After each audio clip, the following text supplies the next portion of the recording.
The movie opens up with a harrowing scene of a school attack, with children screaming and paramedics rushing to the area. Among the helpers is a psychiatrist named Dr. Stern, who enters the school and finds a young Wendy traumatized by the experience. Dr. Stern comforts the little girl and promises that everything will be okay. The scene then fast forwards by several years, where an adult Wendy wakes up from her sleep. It is revealed that she's struggling with mental health issues and is taking medication to cope. Wendy lives with her husband Lars and their son Carl in a small house. Although they have a very close bond, every single day challenge due to their limited finances. Later, we get to know that Wendy works at a diner with a colleague named Elmar. Normally, she is a shy person by nature and always tries to avoid people. But today, she decides to ask her grumpy boss, Angela, about her promotion. Unfortunately, the latter declines it without remorse, despite the fact that Wendy is her best employee. Shortly after, while taking out the trash, Wendy meets a homeless man named Merrick, who asks her for the leftover food. She obliges. He suddenly mentions, "You are the one," and runs away without giving her any context. What a troll.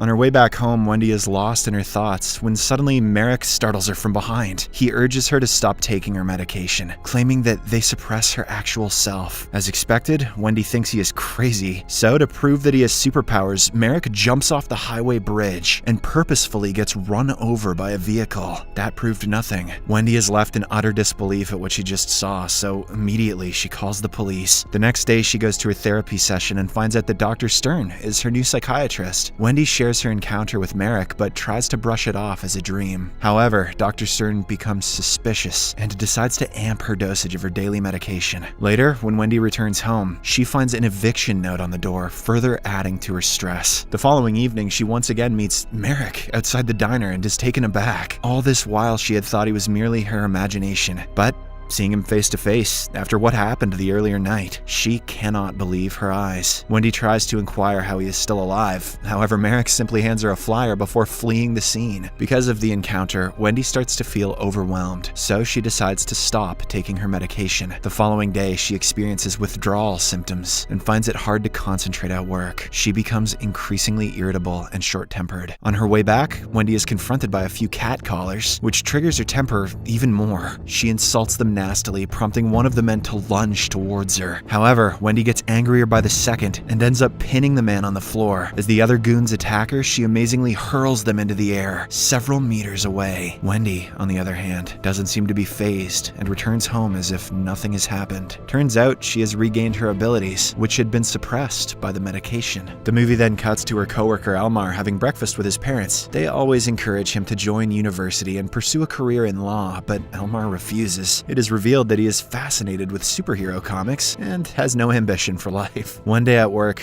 Angela finds a broken piece of kitchen equipment and angrily has a go at Wendy. She even threatens to take it out of her paycheck. Unable to contain her anger, Wendy loses it and lifts her boss by the collar, shouting at her to be polite. After she gets an apology, she lets Angela go, but not before warning her to watch out and take care in the future. Elmar also witnesses all of this from nearby, but instead of getting shocked, he seems impressed, confused as to what is happening to her body. Wendy takes out the flyer given to her by Merrick and heads to the address written on it. After a while, she ends up in an abandoned water park where she finally meets Merrick. He explains that the new symptoms Wendy is experiencing aren't anything wrong, but are instead her true self. He also reveals that they aren't the only ones and that the government has been prescribing medications to those who have powers in order to suppress them. Even Dr. Stern is involved in the conspiracy. Hearing this, Wendy becomes angry and decides to find the truth. So she makes her way to Dr. Stern's office and breaks in. As Wendy searches through her files, she stumbles upon the shocking discovery that her colleague Elmar is also one of Dr. Stern's patients. Concerned about his well-being, Wendy decides to pay him a visit. She surprises Elmar by climbing through his window and urges him to stop taking the blue pills that suppress his powers. She wants him to embrace his abilities and become a real man. The following day, Wendy's newfound confidence allows her to confront Angela and finally secure the promotion she has been eyeing for so long. Later, Elmar approaches her and reveals that he has stopped taking the pills. He also displays his new power, the ability to generate electricity. The two then decide to celebrate by taking a walk, and along the way, Wendy uses her abilities to rob an ATM machine. They eventually end up dancing and having fun inside a club. There, Wendy spots some guys bothering other women and acting rash, so to teach them a lesson, she, along with Elmar, lure them into the bathroom and beat them to a... After reaching home, Wendy surprises her husband Lars with the money needed to pay off their debts. Meanwhile, it's revealed that one of the dudes who was beaten up inside the club has reported the incident to the police. The officials don't believe that a single woman could have taken on multiple guys, and so they assume that he is crazy. But just then, Dr. Stern shows up at the station and explains to them that the woman is indeed superhuman. One day, Wendy takes Elmar to the abandoned water theme park where they meet Merrick. The latter is wary at first, but soon becomes happy when Elmar showcases his powers by powering up the entire theme park. Following this, Merrick mentions a facility where they keep and run tests on people like them. He explains that from the outside it looks like a psychiatric ward, but deep within, it is a prison. Merrick reveals that he too spent many years inside this desolate prison. Hearing this, Wendy thinks of a plan to rescue the prisoners inside of the facility. She and Elmar also convince Merrick to tag along. Later, upon arriving at the facility, Wendy puts on a disguise and flirts with the guard. She ends up tricking him and ties him up, while Elmar uses his powers to short-circuit the entire system, disabling the cameras. As they make their way to the patient's cells, they are spotted by the guards, who manage to shoot Merrick. However, he is totally unaffected due to his near-invincible body. As the trio runs outside, they are surrounded by a dozen guards, but Elmar electrocutes them in an instant before running away. Wendy is sickened by the violence she just witnessed. She is especially worried that the guards might be dead, but Elmar seems to be unaffected. He instead boasts his abilities and declares his desire to become a superhero. Merrick, however, is furious with Elmar's words and explains that his reckless attitude is what led to people like them being locked up in the first place. He reveals that he once tried to be a hero, which ultimately resulted in the tragic deaths of his wife and daughter. Later, Wendy returns home to find a drunk Lars waiting for her. He's upset that she didn't go to work and immediately assumes that she's been cheating on him. Wendy is confused and doesn't know what to say, but the next morning, in an effort to salvage her relationship with her husband, she lies and admits to having an affair with a colleague from work. However, she also explains that she has ended it. Lars eventually decides to forgive her, but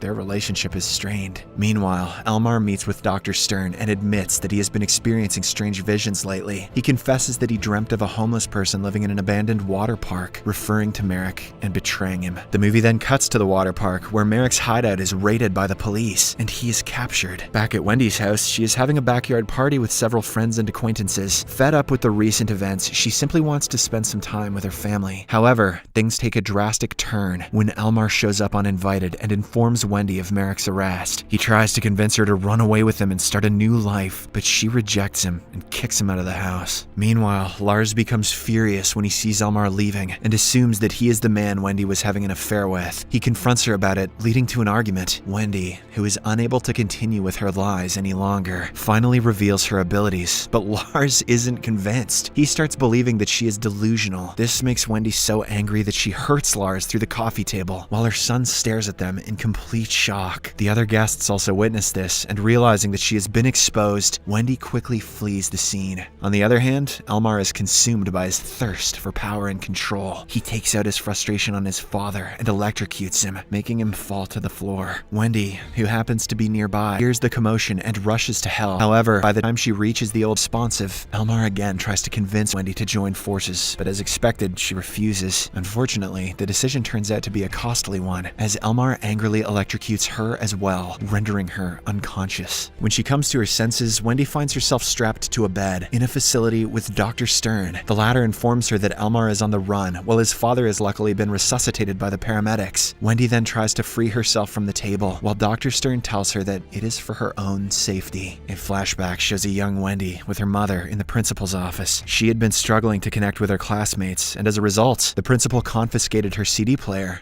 No. All of a sudden, Wendy ascends into a fit of rage and lifts the table up with her bare hands. She then launches it with full force towards the principal, killing him brutally. Punch that into your calculator, teach. In the present, Dr. Stern reassures Wendy that she isn't a freak, but just needs special care. So, Wendy is admitted into the same psychiatric ward that she previously broke into. Dr. Stern then visits Lars and requests him to bring Wendy's son Carl into her office. She wants to make sure the little boy is not inflicted with any special powers. As days pass by, Wendy is forced to take medication while inside the facility. She also meets Merrick there, but it's clear that he has accepted his fate. One day, Elmar visits Wendy and tells her that they are meant to be together. He also promises to free her from the facility. However, Wendy ignores all of his claims and instead calls the guards for help. Enraged at the betrayal, Elmar announces that he will go after her family and kill them one by one. In the next scene, we get to know that Carl has also been prescribed the blue pills from Dr. Stern. All of a sudden, the power is cut off from their house and Elmar arrives there. Back at the facility, there is a similar power cut, which enables the prisoners to escape, including Wendy. However, once outside, she is confronted by Dr. Stern and a few guards. Things look grim for our protagonist, but out of nowhere, Merrick arrives at the scene and saves Wendy. He bravely fights the guards and subdues them one by one. Unfortunately, in the process, he is shot multiple times. As Merrick is on medication, his powers are sedated, and thus, he peacefully dies, hoping to see his family again. A while later, Wendy makes it home, where she finds her family being held hostage by the crazy Elmar. She tries punching him, but without her powers, it is not of much use. Just then, Lars tosses her a rubber glove so that she can hit Elmar without getting electrocuted. The plan works, and at the same time, Wendy's medication also wears off, and she regains her powers. Using all her strength, she then punches Elmar through the wall and into the the pool, where he electrocutes himself and dies. After the ordeal, Wendy tearfully embraces her family, knowing that it's time for her to leave and protect them from the government. She promises to keep in touch and departs with a heartfelt goodbye. As she walks away, Wendy feels a newfound sense of purpose and determination to take down the corrupt system that had imprisoned her. Years later, we see Wendy as a vigilante, using her powers to fight for justice and protect those who can't protect themselves. She keeps a watchful eye on her family from a distance, always making sure that they're safe and sound. But Wendy's mission is far from over, as she tracks down the ones who had escaped the facility, seeking to bring them to justice and ensure that no one else has to suffer like she did. The post-credits scene of the movie then reveals that Carl has inherited his mother's genes, as he defends himself from his bullies by making them